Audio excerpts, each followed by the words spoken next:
फटाक 30 सेकंड में खबरें डाउनलोड कीजिए तक ऐप, लिंक डिस्क्रिप्शन बॉक्स में। खूब लड़ी मर्दानी वो तो झांसी वाली रानी थी। जिस रानी के शौर्य के किस्से बच्चों की जुबान पर हैं, उस रानी की झांसी में सियासी उबाल है और इस उबाल के पीछे चिंगारी है झांसी रेलवे स्टेशन के नाम का परिवर्तन। झांसी रेलवे स्टेशन का नाम बदलकर अब वीरांगना लक्ष्मीबाई हो गया है। बोर्ड भी चेंज ही हो गया है, लेकिन अब इसके विरोध में भी आवाज बुलंद होने लगी है। विरोधी दलों से लेकर आम लोग भी इस मसले पर अपना विरोध जता रहे हैं। खुद बीजेपी विधायक ने भी इसको लेकर मुखालफत की है। मैंने सरकार को सुझाव दिया है कि झांसी की जनभावना ये है कि रानी और झांसी दोनों को अलग नहीं किया जा सकता। साहित्यकारों ने भी लिखा है, खूब लड़ी मर्दानी वो तो झांसी वाली रानी थी। तो रानी झांसी के नाम से जिनकी पहचान है, स्टेशन का नाम वीरांगना महारानी लक्ष्मीबाई कर दिया गया। तो झांसी वाले लोगों की अपेक्षा ये है कि इसमें झांसी भी जुड़ जाना चाहिए। तो ये हमारा सरकार को सुझाव दिया है मैंने कि इसमें यदि झांसी को जोड़ दिया जाए कि झांसी वाली महारानी लक्ष्मीबाई झांसी, है ना। तो इतने की हमने उनसे अपेक्षा की है। निश्चित रूप से ये सकारात्मक सुझाव है, ये कोई सलाह नहीं है और सरकार इसे मानेगी। विधायक रवि शर्मा ने इस मसले पर रेल मंत्री को भी पत्र लिखा। वहीं कांग्रेस इस फैसले को वापस न लेने की सूरत में बड़ा आंदोलन करने की चेतावनी दे रही है। इतना ही नहीं, पूर्व केंद्रीय मंत्री प्रदीप जैन आदित्य के नेतृत्व में कांग्रेसी कार्यकर्ताओं ने रेलवे स्टेशन पहुंचकर नारे लगाते हुए स्टेशन के नाम वाली शिलालेख पर वीरांगना लक्ष्मीबाई के आगे झांसी लिख दिया।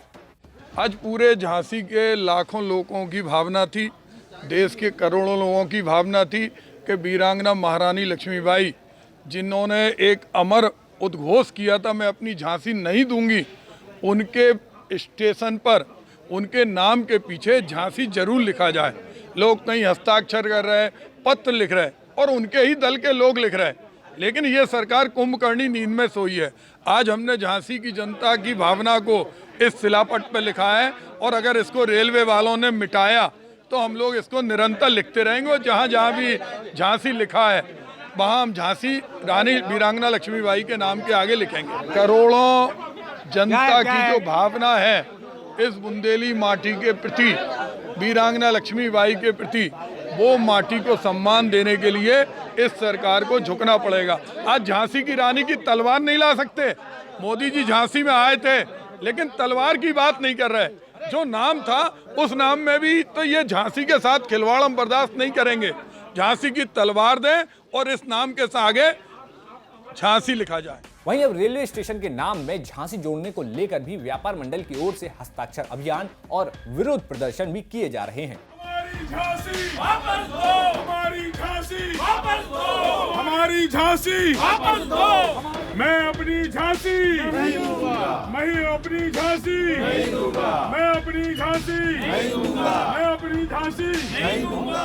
बहरहाल अब आप ये भी जान लीजिए कि झांसी के नाम का इतिहास आखिर क्या है। दरअसल 1600 ईस्वी के करीब यहाँ बलबंत नगर का एक गांव था, जिसके पास पहाड़ी पर ओरछा में बुंदेली शासक वीर सिंह जुदेव ने एक किले का निर्माण कराया। कहा जाता है कि ओरछा से जब राजा वीर सिंह ने अपने इस किले को देखा तो वहां से उन्हें झांसी मतलब किले की परछाई सी दिखाई दी। इस पर जब उन्होंने मंत्री से पूछा कि ये झांसी क्या दिख रही है, तो उनके मंत्री ने कहा कि महाराज ये आपका नया नगर है, और कहते हैं यहीं से इस नगर का नाम बलवंत नगर से झांसी हो गया। लेकिन लोग अब कह रहे हैं कि महारानी लक्ष्मीबाई जिस झांसी के लिए अंग्रेजों से लड़ी, सरकार ने अब झांसी से उसका वही नाम छीन लिया है। फिलहाल यूपी में चुनावी मौसम है और इस हालत को देखकर अब तो यही कहा जा सकता है कि बुंदेलखंड की 19 विधानसभा सीटों पर कब्जा करने के लिए नाम बदलने की ये कवायद कहीं ना कहीं बीजेपी पर भारी पड़ती नजर आ रही है। झांसी से अमित श्रीवास्तव की रिपोर्ट, यूपी तक।